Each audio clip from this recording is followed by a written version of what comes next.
Hello friends, hi, this is Apurva and I welcome you to my YouTube channel Civils Tube. I hope you all are good. तो आज का जो हमारा lecture है इसमें हम हमारी जो एंशिएंट इंडियन हिस्ट्री की सीरीज़ चल रही है उसी को आगे कंटिन्यू करेंगे। लास्ट लेक्चर में हमने जो प्री हिस्टोरिक पीरियड था उसे स्टार्ट किया था। प्री हिस्टोरिक पीरियड में हमने पैलियोलिथिक पीरियड और जो मेसोलिथिक पीरियड है उसे कवर कर लिया था। अब जो हमारा आज का लेक्चर होगा उसमें हम डिस्कस करेंगे नियोलिथिक पीरियड के बारे में। ओके, तो let's start with today's lecture. देखिए, जब हमारा लास्ट लेक्चर था तो हमने देखा था कि पैलियोलिथिक टाइम पीरियड में ह्यूमन लाइफ इवॉल्व हुई। उसी समय ह्यूमन के एविडेंसेस मिलना हमको स्टार्ट हुए, उसी समय से हमको मिलते हैं। तो जब हम पैलियोलिथिक पीरियड की बात करते हैं तो जब पैलियोलिथिक पीरियड में ह्यूमन बीइंग का स्टार्टिंग हुई, इवोल्यूशन हुआ, उसके बाद में तब वो रहना स्टार्ट करा उन्होंने, तो वो कैसी लाइफ जीते थे? फूड गैदरिंग और हंटिंग, ये दो ही उनकी मेन एक्टिविटीज़ होती थी। इसके अलावा वो नॉमेडिक पीपल थे, वेंडरर थे, इधर से उधर घूमते रहते थे, जहाँ पे जैसी सिचुएशन होती थी उस अकॉर्डिंगली अपनी जगह बदलते रहते थे। मेनली वैली रीजन में रहते थे क्योंकि वाटर बहुत इंपॉर्टेंट रोल प्ले करता है ह्यूमन बीइंग के सर्वाइवल के लिए, इसलिए वो वैली वाले रीजन में रहना पसंद करते थे। तो हम कुछ चीज़ें देखते हैं कि किस तरीके से ह्यूमन बीइंग इवॉल्व होना स्टार्ट हुआ, किस तरीके से उन्होंने अपनी लाइफ में चीज़ों को समझना स्टार्ट किया, रहना स्टार्ट किया, कैसे फूड प्रोडक्शन स्टार्ट किया। तो ये सब चीज़ें ग्रेजुअली हुई। तो सबसे पहले देखते हैं हम फूड गैदरिंग, हंटिंग। फिर हम देखते हैं मेसोलिथिक पीरियड। मेसोलिथिक पीरियड में फूड गैदरिंग और हंटिंग तो एज अ एक्टिविटी थी ही, उसके अलावा जो ह्यूमन बीइंग थे उनने हर्डिंग सीखी, एनिमल का डोमेस्टिकेशन सीखा। ओके, तो फर्स्ट एनिमल डोमेस्टिकेशन के जो एविडेंसेस हैं वो हमको कहाँ से मिलते हैं? तो वो हमको मिलते हैं मेसोलिथिक पीरियड से। आदमगढ़ जो साइट है मध्य प्रदेश में, वहाँ से हमको इसके एविडेंसेस देखने मिलते हैं। तो डोमेस्टिकेशन ऑफ एनिमल हमने मेसोलिथिक वाले पार्ट में सीखा। अब जो नियोलिथिक वाला पार्ट है, यहाँ पे आते आते जो ह्यूमन बीइंग थे वो और ज़्यादा समझदार हो गए, उन्हें कुछ और डिस्कवरीज़ की, उनको कुछ और चीज़ें समझ में आई और उनका लाइफ जीने का तरीका और चेंज हुआ।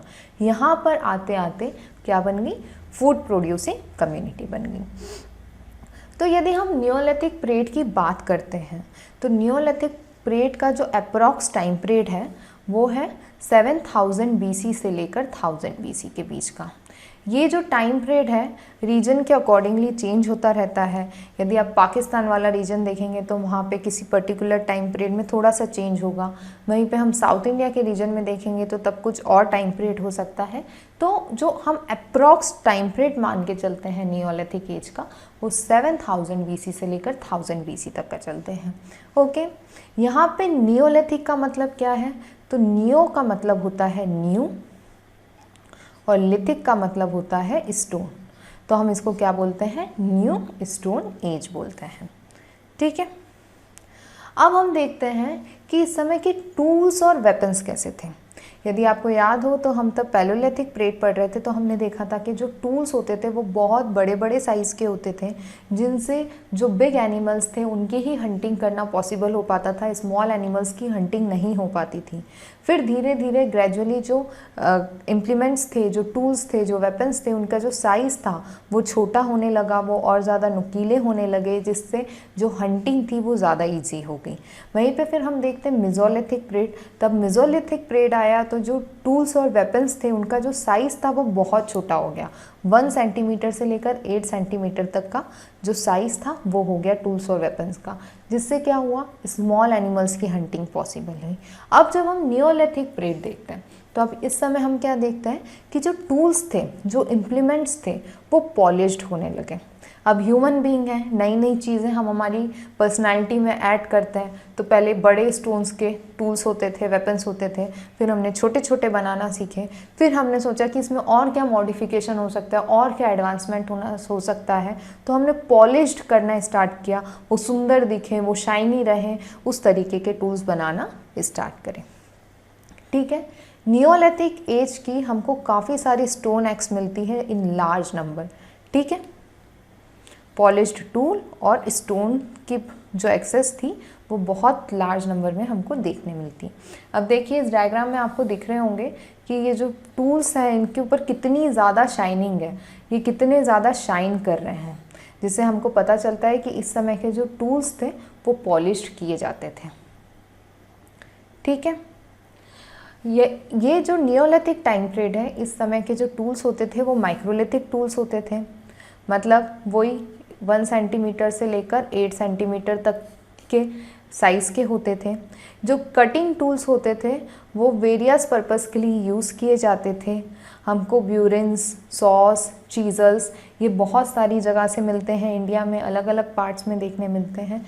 इसके अलावा एक बहुत इम्पॉर्टेंट एडवांसमेंट हुआ था जो हम नियोलिथिक पीरियड से देखते आ रहे हैं, वो है पॉटरी।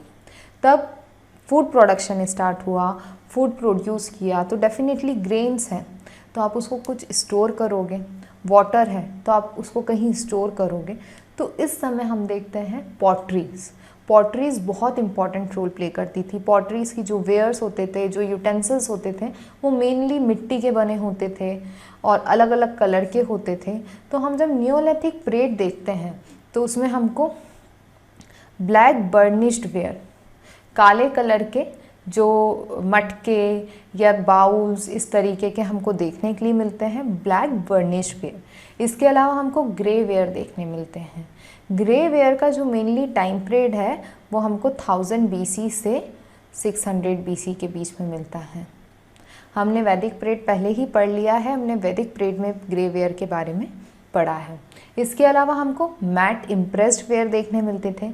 मैट इम्प्रेस्ड वेयर कैसे होते थे? जो पॉट्स होते थे, जो मटके होते थे या बाउल्स होते थे, वो कैसे होते थे? मैट फिनिशिंग वाले होते थे, उसको हम बोलते थे मैट इम्प्रेस्ड वेयर। तो हमको black burnish ware, grey ware, matt impressed ware, ये सारी चीज़ें हमको नियोलिथिक एज में देखने मिलती है। ओके, अब हम बात करेंगे कि उस समय के लोग कैसे रहते थे, उनका मेन ऑक्यूपेशन क्या था। देखिए, अब एग्रीकल्चरल एक्टिविटीज़ स्टार्ट हो चुकी थी। पहले हंटिंग, फिर उसके बाद में कैटल हर्डिंग और फिर नियोलिथिक एज में फूड प्रोडक्शन, एग्रीकल्चरल एक्टिविटी। इस समय तक लोगों को समझ में आ गया था कि एक सिस्टमैटिक एग्रीकल्चर होता है, कोई भी क्रॉप को एक लार्ज स्केल पे प्रोड्यूस किया जाता है। तो ये जो पर्टिकुलर टाइम पीरियड था, इस समय हम फूड प्रोड्यूसर भी देखते हैं और फूड के कंज्यूमर्स भी देखते हैं। ठीक है, man of this age become food producer along with food consumers. ठीक है, अब हम देखते हैं कि नियोलिथिक एज में फूड प्रोडक्शन स्टार्ट होता है। फूड प्रोडक्शन लार्ज स्केल पे भी करते हैं ताकि लोग दूसरी इकोनॉमिक एक्टिविटीज़ में इन्वॉल्व हो सकें। तो हम नियोलिथिक एज में काफ़ी कुछ इकोनॉमिकल एडवांसमेंट देखते हैं। कैटल हर्डिंग के बाद में तब एग्रीकल्चर आया। एग्रीकल्चर एक लार्ज स्केल पे होने की वजह से सोसाइटी के अंदर इकोनॉमिकल एडवांसमेंट हुआ। इकोनॉमिकल एडवांसमेंट होगा तो डेफिनेटली आप देखेंगे कि नई नई चीज़ें हम सोसाइटी में देखते हैं। अब देखिए, आप आज का ही एट प्रेजेंट एग्जाम्पल ले लीजिए। यदि कोई भी कंट्री डेवलपिंग से डेवलपमेंट या डेवलप्ड की तरफ बढ़ती है तो हम क्या देखते हैं? सोसाइटी के रहन सहन के तरीके में फ़र्क आता है, स्टैंडर्ड ऑफ लिविंग चेंज होता है। पहले लोग कम चीज़ें यूज़ करते थे तो अब ज़्यादा यूज़ करते हैं, ज़्यादा मतलब फिनिश्ड गुड्स यूज़ करते हैं या बहुत अच्छी क्वालिटी के गुड्स यूज़ करना पसंद करते हैं। तो सोसाइटी में चेंज आता है, वो ही चेंज हम उस समय भी देखते हैं। तब कैटल हर्डिंग चल रही थी या तब नॉर्मल एक्टिविटीज़ में ह्यूमन बींग्स इन्वॉल्व थे, तो लाइफ बहुत नॉर्मल थी, कुछ भी चीज़ें नहीं थी, बट जो एक मिनिमम रहने के लिए लगती थी वो चीज़ें भी इनके पास प्रॉपर नहीं होती थी। बट जैसे ही फूड प्रोडक्शन स्टार्ट हुआ उसके बाद में दूसरी चीज़ें आने लगी। फूड प्रोडक्शन स्टार्ट हुआ तो उसको जमा करने के लिए या उसको रखने के लिए पॉटरीज़ आने लगी। अलग अलग तरीके की पॉटरीज़ हम अलग अलग एरा में देखते हैं, अलग अलग टाइम पीरियड में देखते हैं। फिर उसके अलावा अलग अलग इकोनॉमिक एक्टिविटीज़ में लोग इन्वॉल्व होने लगे। कारपेंटर्स देखने मिले हमको, ब्लैक स्मिथ्स देखने मिले, ज्वेलरी का काम होने लगा। तो काफ़ी सारी इकोनॉमिक एक्टिविटीज़ बढ़ती चली गई। ठीक है, अब जो नियोलिथिक एज के जो लोग थे वो क्रॉप कल्टीवेशन करते थे। ठीक है, हमको इसके एग्जाम्पल्स या उसके एविडेंसेस कहाँ से देखने मिलते हैं? तो हमको क्रॉप कल्टीवेशन का फर्स्ट जो एविडेंस है वो मेहरगढ़ से देखने मिलता है। मेहरगढ़ जो प्रेजेंट डे बलूचिस्तान इन पाकिस्तान है, वहाँ पर है। ठीक है, ये जो मैप देख रहे हैं इसमें इस लोकेशन पे आता है मेहरगढ़। ओके,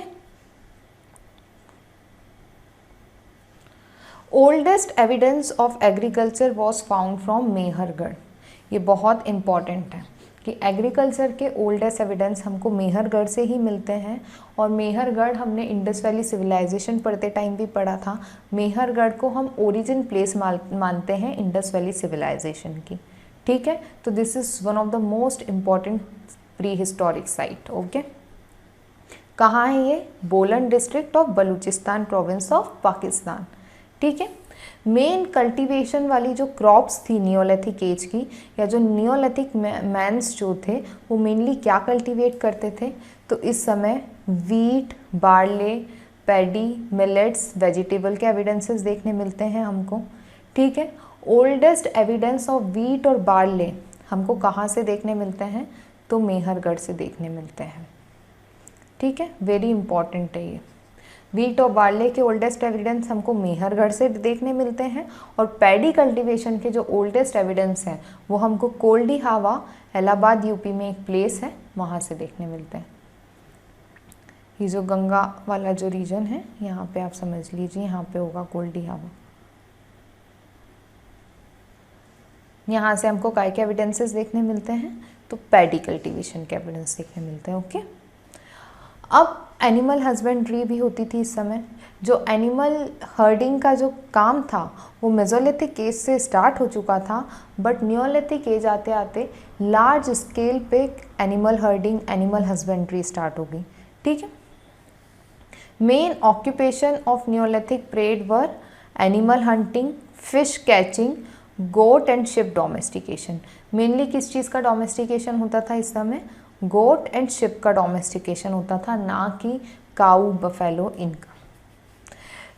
अब नियोलिथिक एज आते आते हम देखते थे कि जो वेंडरर्स की लाइफ थी, जो नोमैडिक लाइफ हम पैलियोलिथिक एज में देख रहे थे कि एक जगह से दूसरी जगह शिफ्ट हो जाते थे क्लाइमेटिक कंडीशन के अकॉर्डिंग, एनवायरनमेंट के अकॉर्डिंग, बट इस समय तक आते आते जो ह्यूमन बींग्स थे वो एक सेटल्ड लाइफ जीने लगे थे।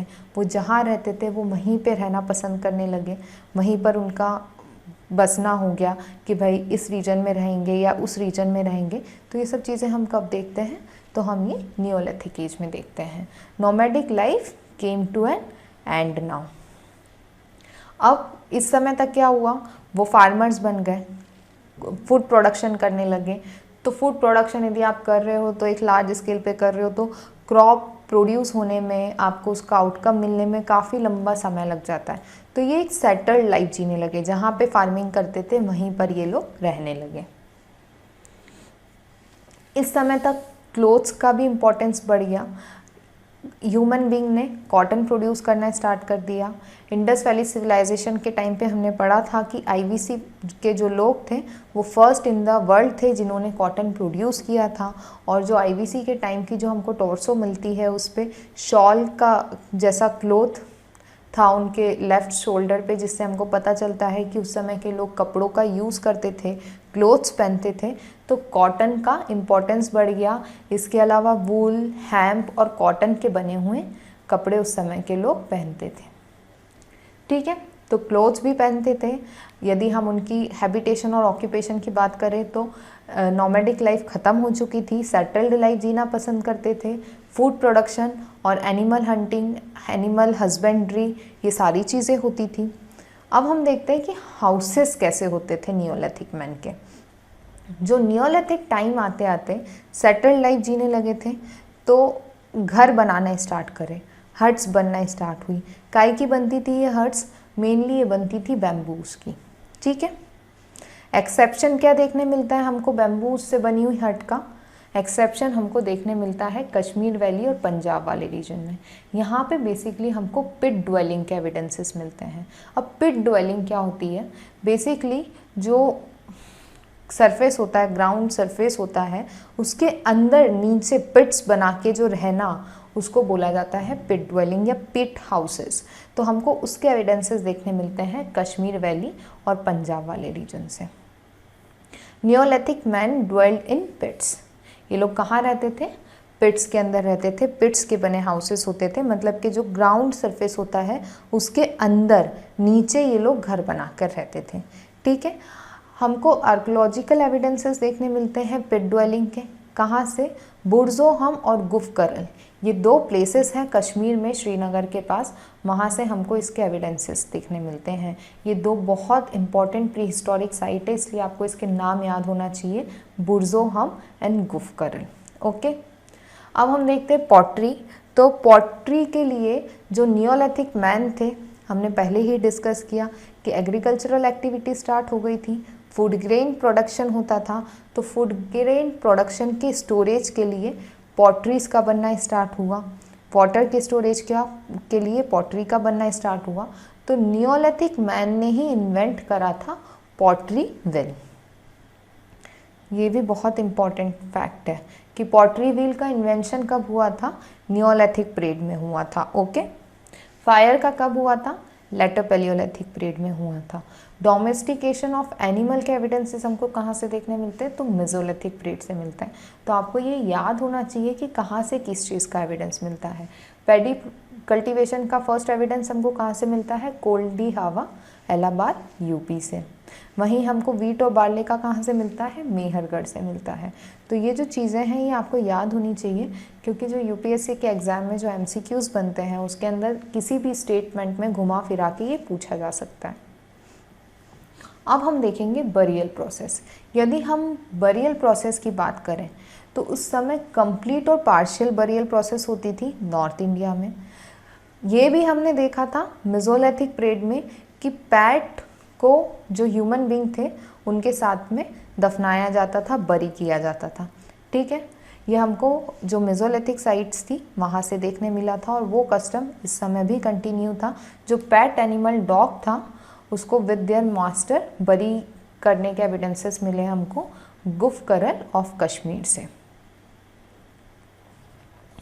इसके अलावा मेहरगढ़ जो प्लेस है वहाँ से भी हमको पेट बरियल विद मास्टर के एविडेंसेस देखने मिले हैं। तो ये काफ़ी इम्पॉर्टेंट फैक्ट बन जाता है। अब हम देखते हैं कि नियोलिथिक साइट्स कौन सी सबसे इम्पॉर्टेंट है। तो सबसे पहले Mehrgarh, earliest evidence of agriculture हमको कहाँ से देखने मिलते हैं? मेहरगढ़ से देखने मिलते हैं। डोमेस्टिकेशन ऑफ एनिमल के भी अर्लीस्ट एविडेंसेस हमको मेहरगढ़ से ही देखने मिलते हैं। मेहरगढ़ इंडियन सब कॉन्टिनेंट की one of the most important pre historic site है। इससे रिलेटेड फैक्ट्स आपको याद होना चाहिए। ओके, यदि आप MPPSC भी दे रहे हैं तो जो हिस्ट्री का पेपर 1 का जो पार्ट 1 है उसके अंदर इससे रिलेटेड 3 मार्कर में भी डायरेक्ट क्वेश्चन बन सकता है और डिटेल्ड क्वेश्चन भी बन सकता है 5 मार्कर या 6 मार्कर, जो पुराना पैटर्न है उसके अकॉर्डिंगली, और नया पैटर्न है 5 मार्कर उसके अकॉर्डिंगली भी। ओके, अब हम देखते हैं कश्मीर। कश्मीर में जो श्रीनगर डिस्ट्रिक्ट है उसमें एक प्लेस है बुर्ज़ोहम, वहाँ से भी हमको एविडेंसेस देखने मिलते हैं पिट ड्वेलिंग के, मैन एंड डॉग बरियल के। गुफकरल को केव ऑफ पॉटर्स कहा जाता है। क्यों कहा जाता है? क्योंकि यहाँ से हमको पिट ड्वेलिंग के एविडेंसेस देखने मिलते हैं। इसके अलावा हमको क्रॉप रिमेन्स देखने मिलते हैं यहाँ पे, वीट, बार्ले, बिन, स्मॉल ग्रेन पल्सेस एक्सेट्रा के। ठीक है, तो हमने नियोलिथिक पीरियड का जो टाइम पीरियड है 7000 BC से लेकर 1000 BC तक, उसमें जो एग्रीकल्चरल प्रोडक्शन स्टार्ट हुआ, जो इम्पोर्टेंट साइट्स थी जहाँ से जो चीज़ पहली बार मिली, या एग्रीकल्चर के फर्स्ट एविडेंसेस मिले, या डोमेस्टिकेशन ऑफ एनिमल, या पैट बरियल, वो सारी चीज़ों को डिटेल में कवर कर लिया है। अब हम देखेंगे Chalcolithic period. Chalcolithic period Neolithic period overlap होते हैं, उसी का एक पार्ट है चालकोलिथिक एज, जो कि 2100 BC से 700 BC तक थी। ठीक है, इसी दौरान हम देखते हैं IBC का भी टाइम पीरियड और वैदिक पीरियड भी। ठीक है, IBC का टाइम पीरियड था 2500 BC से लेकर 1750 BC तक, और उसके बाद में हम देखते हैं 1500 BC से लेकर 600 BC तक वैदिक और लेटर वैदिक पीरियड। तो ये दोनों टाइम कंटिन्यू रहा था। अब यहाँ पे चालकोलिथिक का मतलब क्या है? चालको का मतलब होता है कॉपर और लिथिक का मतलब होता है स्टोन। तो ये क्या हुई? Copper stone age. ठीक है, इसे बेसिकली ट्रांजिशन फेज माना जाता है नियोलिथिक और ब्रॉन्ज एज का। अब नियोलिथिक एज क्या होती है? नियोलिथिक मतलब कि न्यू स्टोन एज। तब जो स्टोन्स थे उन्हीं के नए नए प्रकार के पॉलिश्ड स्टोन टूल्स बनने लगे। उसके बाद में कॉपर पहला ऐसा मेटल है जो ह्यूमन बीइंग ने यूज़ किया था। ठीक है, अब कॉपर आया, कॉपर इंट्रोड्यूस हुआ तो कॉपर के टूल्स बनने लगे और फिर उसके बाद में आया ब्रॉन्ज एज। अब ब्रॉन्ज क्या होता है? ब्रॉन्ज बेसिकली मिक्सचर होता है, ब्रॉन्ज बेसिकली एक अलॉय होता है कॉपर और टिन का। ठीक है, तो जब हम कॉपर और टिन का साथ में यूज़ करना सीख गए और जब हम सिर्फ स्टोन का यूज़ करते थे और बीच में जब हम कॉपर का यूज़ करने लगे तो ये कॉपर का जब हम यूज़ करते थे उस टाइम पीरियड को हम क्या बोलते हैं? Chalcolithic as. Okay, copper stone tools were used. अब जो चालकोलिथिक पीरियड है, जो चालकोलिथिक कल्चर है, उसके हमको बहुत सारी जगह से इंडिया में अलग अलग जगह से उसके एविडेंसेस देखने मिलते हैं। जैसे हमको कायथा कल्चर देखने मिलता है। कायथा बेसिकली जो उज्जैन है, मालवा रीजन ऑफ मध्य प्रदेश में, वहाँ पे आता है। उसके बाद में एक मालवा कल्चर है, अहर कल्चर है, ये राजस्थान में आता है। इसके बाद में सवल्दा कल्चर है, जोरवे कल्चर है। ठीक है, तो इस तरीके से वेरियस टाइप ऑफ कल्चर्स हमको देखने मिलते हैं चालकोलिथिक एज में। जैसे सबसे पहले हम देखते हैं प्रभास एंड रंगपुर कल्चर। ये हमको गुजरात वाले रीजन में देखने मिलता है। इसका यूनिक फीचर क्या है? इस समय पॉलिश्ड रेड वेयर यूज़ होते थे। ये रीजन में क्या यूज़ होता था? Polished red where. बेसिकली जो रेड वेयर थे ये आईवीसी में भी यूज़ किए जाते थे।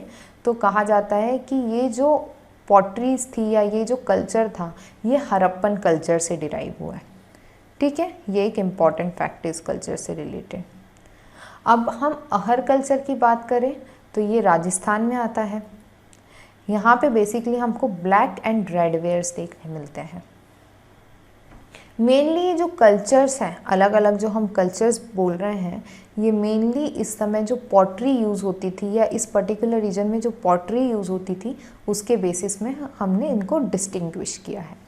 ठीक है, Rangpur culture polished red ware derive from Harappan culture, Ahar culture black and red ware, फिर Malwa culture largest chalcolithic settlement है। ये बहुत इंपॉर्टेंट फैक्ट है।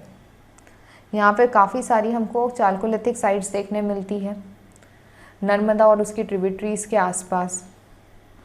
नाबदा टोली करके एक बहुत इम्पॉर्टेंट नियोलिथिक साइट है इस पर्टिकुलर एरिया में, इंदौर सिटी के पास में।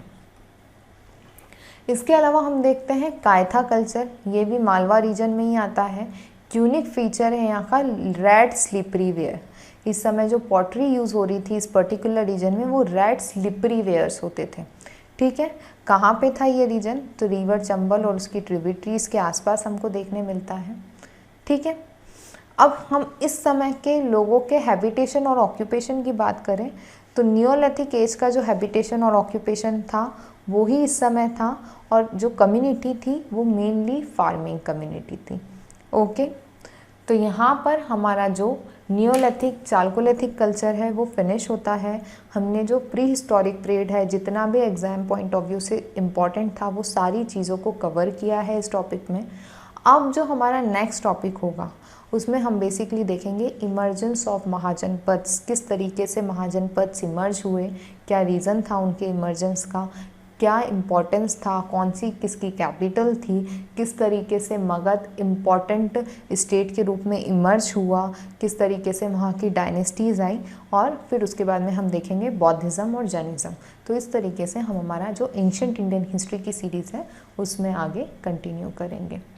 तो आज के लिए बस इतना ही। Thank you for watching this session. यदि आपको हमारे लेक्चर्स अच्छे लग रहे हैं तो प्लीज़ लाइक करें, सब्सक्राइब करें, ज़्यादा से ज़्यादा शेयर करें ताकि मैं और मोटिवेट हूँ और इस तरीके के लेक्चर्स बना सकूँ। Thank you.